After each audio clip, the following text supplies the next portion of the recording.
ആദ്യമായി സ്കൂളിലേക്ക് പോകുന്ന ദിവസം എന്നത് ഏതൊരു കുട്ടിയെ സംബന്ധിച്ചിടത്തോളം ആകാംക്ഷയുടെ ദിനമായിരിക്കും. എന്നാൽ ഗസയിലെ കുരുന്നുകളുടെ കാര്യം വ്യത്യസ്തമാണ്.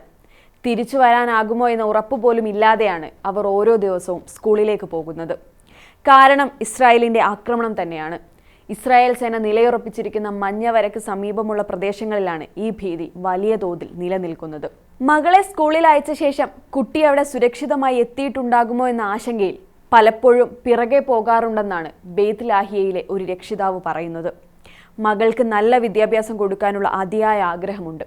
പക്ഷെ നിലനിൽക്കുന്ന സാഹചര്യം ഭയപ്പെടുത്തുന്നതാണ് എന്നാണ് അവർ ചൂണ്ടിക്കാട്ടുന്നത്. ബെയ്ത്ത് ലാഹിയയിൽ സർവ്വതും തകർന്നു കിടക്കുകയാണ്.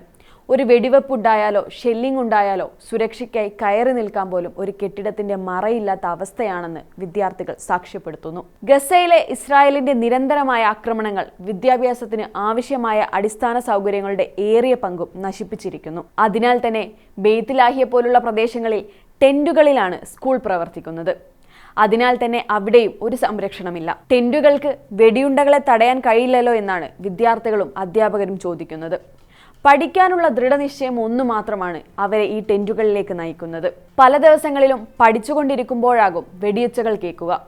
അതോടെ ക്ലാസുകൾ നിർത്തിവെക്കേണ്ട അവസ്ഥയാണ്. വെടിവെപ്പ് ആരംഭിക്കുമ്പോൾ തന്നെ നിലത്തു കിടക്കാൻ അധ്യാപകർ ആവശ്യപ്പെടും. വെടിവെപ്പ് അവസാനിക്കുന്നതുവരെ ആ കിടപ്പ് തുടരുകയും ചെയ്യും. ഇതാണ് ഗസയിലെ പല പ്രദേശങ്ങളിലെയും വിദ്യാഭ്യാസ സ്ഥാപനങ്ങളുടെ അവസ്ഥ.